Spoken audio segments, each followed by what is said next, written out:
Pemirsa, polisi telah melimpahkan berkas kasus pencemaran nama baik dan fitnah ijazah palsu mantan Presiden Joko Widodo milik Roy Suryo CS ke Kejaksaan. Pelimpahan berkas ini diprotes Roy Suryo.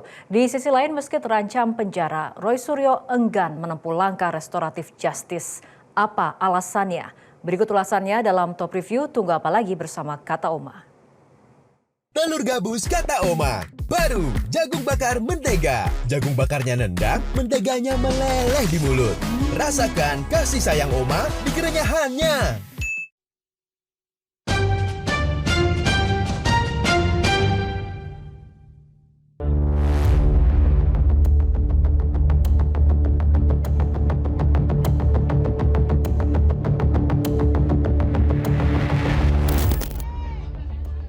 Selasa 13 Januari 2026, penyidik di Reskrim Polda Metro Jaya melimpahkan berkas perkara 3 dari 8 tersangka kasus pencemaran nama baik dan fitnah ijazah palsu mantan Presiden Joko Widodo ke Kejaksaan. Berkas 3 tersangka yang dilimpahkan adalah berkas milik Roy Suryo, Tifauzi Atia Suma atau Dr. Tifa, dan Rismon Hasiholan Sianipar. Sudah kami limpahkan untuk 3 tersangka yang sebelumnya. Kemudian yang berikutnya tadi yang... Sebelumnya, 8 tersangka pencemaran nama baik dan fitnah ijazah palsu Jokowi dibagi dalam 2 klaster. Klaster pertama terdiri dari 5 tersangka, yakni Egy Sujana, Kurnia Tri Rohyani, Damai Hadi Lubis, Rustam Effendi, dan Muhammad Rizal Fadilah. Kemudian klaster kedua terdiri dari Roy Suryo, Dr. Tifa, dan Rismon. Dalam perkara ini, Egy Sujana dan Damai Hari Lubis memilih untuk mengambil langkah restoratif justice dengan meminta maaf kepada Jokowi. Keputusan ini diambil usai Egy dan Damai Hari Lubis menyambangi kediaman Jokowi di Surakarta pada pekan lalu.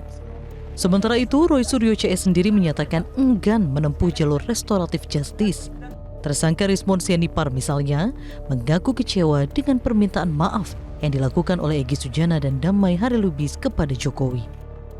Kami sangat terkejut sekaligus sedikit kecewa.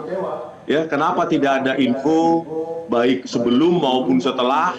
Padahal kalau kita ingat Bang Egy Sujana sendiri yang mengundang kami, kami sebagai ahli di Bareskrim atas laporan TPUA, ya saya Pak Roy Suryo maupun Tifa itu dijadikan ahli sebagai untuk memeriksa dokumen yang digugat tersebut, begitu loh. Nah, jangan sampai sekarang justru seperti lepas tangan dan tidak ada info sama sekali. Sampai detik ini dan sampai kapanpun ya, kita mempercayai bahwa bukti akademik ya dan bukti ilmiah itu sampai saat ini tidak terbantahkan, terutama transkrip nilai sarjana muda untuk keperluan yudisium sarjana muda yang dinyatakan oleh Polda Metro Jaya di sidang KIP 18 November 2025 yang lalu itu jelas membantah statement yang dari Pak Jokowi maupun dari UGM. Kami di samping bukti akademik juga kami punya bukti ilmiah. Jadi tidak ada rencana apapun untuk memaafkan. Tak hanya itu, Roy Suryo CS justru menyesalkan langkah penyidik Polda Metro Jaya yang melimpahkan berkas tanpa memeriksa saksi dan ahli yang meringankan. Terlebih, permintaan untuk uji laboratorium forensik independen juga belum dipenuhi. Apa yang dilakukan oleh Polda Metro Jaya itu kan baru pelimpahan berkas perkara. Dan sebenarnya kami memberikan satu catatan kritis terhadap pelimpahan berkas perkara dari penyidik Polda Metro Jaya, yaitu permohonan kami untuk pemeriksaan saksi meringankan atau saksi ada charge dan kemudian ahli yang menguntungkan itu belum dilakukan oleh Polda Metro Jaya, tetapi kemudian Polda Metro Jaya mengambil satu langkah yang menurut kami langkah tersebut sangat tidak adil, sangat tidak due process of law, yaitu tiba-tiba melimpahkan berkas perkara ke jaksa penuntut umum. Nah, Bang Boy juga mungkin pasti masih ingat ketika kita gelar perkara khusus di Polda Metro Jaya, kan ada kesepakatan yang dilakukan oleh tim kuasa hukum para tersangka dengan Polda Metro Jaya, yaitu Polda Metro Jaya akan memberikan prioritas kepada permohonan saksi meringankan dan ahli menguntungkan yang kami ajukan, dan itu sudah kami ajukan secara resmi kepada Polda Metro Jaya. Tetapi kemudian tidak pernah dikeluarkan jadwal untuk pemanggilan, untuk dimintai keterangan atau untuk diperiksa. Tetapi setelah dilakukan manuver hukum oleh Bang Egy Sujana dan kemudian Damai Hari Lubis, tiba-tiba penyidik malah secara sepihak sudah mengirimkan berkas perkara tanpa pernah memeriksa alat bukti dari saksi meringankan dan ahli menguntungkan yang kami ajukan gitu.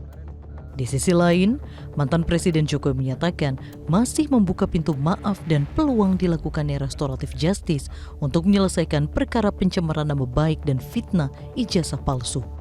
Terkait pertemuannya dengan Egy Sujana dan Damai Hari Lubis, Jokowi berharap bisa menjadi pertimbangan bagi Polda Metro Jaya untuk membuka peluang restoratif justice yang menjadi kewenangan penyidik. Jokowi juga enggan memperdebatkan persoalan permintaan maaf dari Egy Sujana dan Damai Hari Lubis.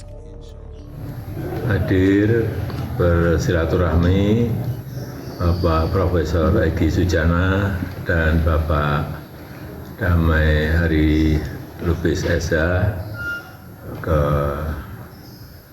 rumah saya.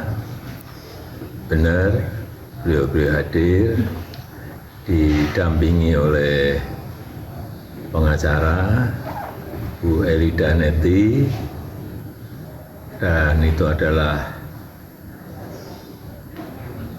kehadiran untuk silaturahmi. Saya sangat menghargai